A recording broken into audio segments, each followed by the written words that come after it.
In this video, we are going to study about the diazotization titration. Diazotization titration is basically a titration or a form of instrumental analysis or non-instrumental analysis. That is, it is also a classical method, but however has been now modernized due to its so many drawbacks. We will be seeing it further. Diazotization titration, as we know, is used for the analysis of the synthetic dyes. जैसे मैंने पहले भी बताया आपको, different different type of titration या फिर instrumental method या फिर non instrumental method of analysis हम परफॉर्म कर रहे हैं, तो हम individual method of analysis perform करते हैं for the determination of specific compounds. ठीक है, फॉर एग्जांपल हमने प्रेसिपिटेशन टाइट्रेशन किया था for the analysis of halides, फिर हमने कॉम्प्लेक्सोमेट्री करी for the analysis of metal ions. Similarly डायजोटाइजेशन titration हम परफॉर्म करते हैं for the analysis of different synthetic dies. ठीक है, फॉर एग्जांपल पिक्रिक एसिड हो गया हमारा, लास्ट ग्रीन हो गया, and many more. Many synthetic dyes are been synthesised और are been analysed by the डायजोटाइजेशन titration. Now let's begin the conversion of primary aromatic amine to the diazonium compound. ये है इसका basic concept जो हमें समझना है. ठीक है, इसमें हमारा क्या हो रहा है, जो हमारा प्राइमरी अमाइंस है उसको हम कन्वर्ट करें इनटू अ डाइजोनियम कंपाउंड. मतलब जो हमारे डाइजोनियम कंपाउंड्स होते थे, we have already studied this in class 12 also, और उससे पहले भी हम देखते हैं कि जो हमारे डाइजोनियम सॉल्ट्स फॉर्म होते हैं उसको हम बोलते हैं डाइजोनियम कंपाउंड. ठीक है, तो इसी में यही होता है, मेन जो हमारा प्रिंसिपल होता है, जो भी हमारे प्राइमरी एरोमेटिक अमीन्स होते हैं वो कन्वर्ट हो जाते हैं इनटू द डाइजोनियम कंपाउंड्स. ठीक है, now in diazotization titration, aromatic amine is reacted with the sodium nitrate in acidic medium to form a diazonium salt.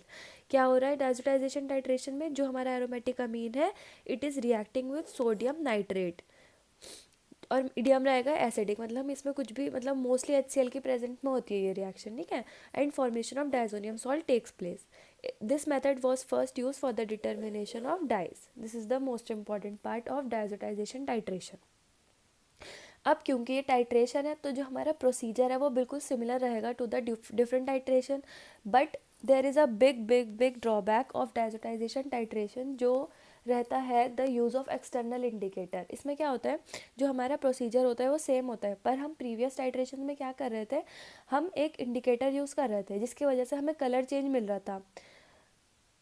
But in diazotization titration हम वैसा कोई इंडिकेटर यूज़ नहीं करेंगे. इसमें हम क्या करते हैं, हम एक्सटर्नल इंडिकेटर यूज़ करते हैं.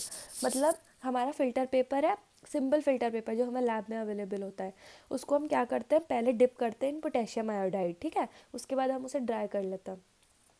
उसके बाद जब वो ड्राई हो जाता है फिर हम उसे स्टार्च लिक्विड में डिप करते हैं. स्टार्च और वाटर का जो कॉम्बिनेशन हमारे पास होता है, उसके बाद क्या होता है, उससे वो उसके बाद हमें फिर उसको फिर से ड्राई करते हैं तो हमें उसका एक फ़िल्टर पेपर मिल जाता है. ये जो फ़िल्टर पेपर होगा हमारा स्टार्च आयोडाइड पेपर बोलते हैं हम जिसको, ये एक्ट करता है एज अ एक्सटर्नल इंडिकेटर.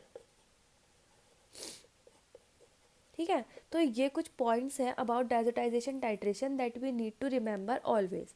अब नाउ लेट्स सी, अभी हम इसको डिटेल में पूरा देखेंगे.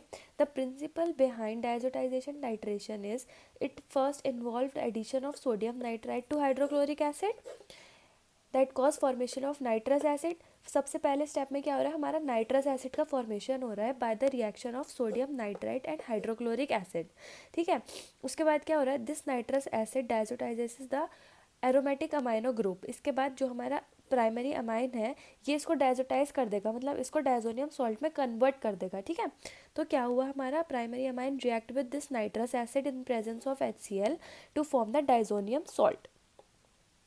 और उसके बाद हमारा जो भी वाटर का ट्रेसेस है वो रिमूव आउट हो जाएंगे. The complete reaction can be given by, ये हमारा प्राइमरी अमाइन है, इसको हम कन्वर्ट करें in the presence of sodium nitrate and HCl.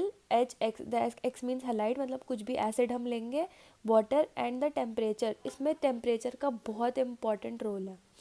जो मोस्टली हम टेम्परेचर लेते हैं, हम लेते हैं बिटवीन 0 to 5 डिग्री सेल्सियस. ठीक है, मतलब बहुत ज़्यादा आइस कूल कंडीशन में ये रिएक्शन अकर होती है. अब ये हो गया हमारा फॉर्मेशन ऑफ डायजोनियम सॉल्ट. ठीक है, and point is determined by the starch iodine paper and potentiometry, ये है मोस्ट इंपॉर्टेंट पार्ट इसका। इसमें क्या होता था, जो हमारा स्टार्च आयोडाइड पेपर है वो as an external indicator use होता था, जैसे मैंने आपको अभी बताया उसका प्रिपरेशन, जिसकी वजह से क्या होता है कि हम मतलब exact end point find out ही नहीं कर पाते थे। कभी हमें ये करना होता था, बार बार पेपर डिप करके ज़रा ज़रा सी ड्रॉप पे हमें देखना होता था कि पेपर टर्न हुआ, ब्लू कलर आना है, ठीक है, तो हमें बार बार चेक करना होता था कि ब्लू कलर आया या फिर नहीं आया। तो इसमें क्या होता था, हमारे कभी हम पहले टिप कर लेते थे, कभी हम बाद में डिप कर लेते, तो इस तरह से हमें एग्जैक्ट एंड पॉइंट नहीं मिल पाता था, ठीक है। तो फिर क्या हुआ, हमने इसको स्विच कर दिया टू पोटेंशियोमेट्री। सिमिलर मतलब रहेगा सब कुछ, बस हमने उसमें इलेक्ट्रोड्स डिप कर दिए और ये पेपर एक्सटर्नल इंडिकेटर वाला कॉन्सेप्ट हटा दिया, और हमने उसमें इलेक्ट्रोड्स अटैच करे वो जो कनेक्टेड थे टू द गैल्वेनोमीटर। और फिर क्या हुआ, हमारे जो भी एनायंस और कैटायंस है एनोड और कैथोड की तरफ मूव करने लगे, और उससे क्या हुआ, हमारे गैल्वेनोमीटर में हमें रीडिंग मिलने लगी। जब हम अभी फ्यूचर वीडियोस हम देखेंगे तो उसमें हम पोटेंशियोमेट्री भी पढ़ेंगे और मतलब इस तरह की इलेक्ट्रिक मेथड्स भी पढ़ेंगे, तो उसमें से ही एक है पोटेंशियोमेट्री। तो इस तरह से क्या हुआ, हमारा ये जो एक्सटर्नल इंडिकेटर वाला कॉन्सेप्ट है ये हमने एक्सक्लूड कर दिया by the addition of potentiometry, क्योंकि सबसे बड़ा ड्रॉबैक ऑफ डायजोटाइजेशन टाइट्रेशन यही था। नाउ द मेथड, अब देखते हैं हम what is the method involve in diazotization titration. First there is preparation of 0.1 molar sodium nitrate. How do we prepare sodium nitrate? 0.1 molar, that means we take 7.5 gram of sodium nitrate and we dissolve it in 800 ml of distilled water, and we will be mixing it, and finally we will be making up the volume up to 1000 ml. फिर what we will do, we will standardize it again the sulfanilamide. We will be taking 0.3 gram sulfanilamide and dissolving it in 2 normal HCl and add 3 gram of potassium bromide and titrate it again 0.1 normal sodium nitrate until we receive the end point.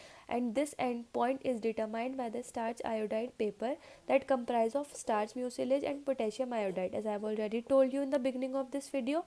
And after this what will happen, the color will turn blue at an end point, ठीक है। लेकिन हमें क्या करना होगा, बार बार conical flask में पेपर डिप करना होगा जिससे हमें एंड पॉइंट मिलेगा। तो ये है इसका actual concept of the डायजोटाइजेशन titration.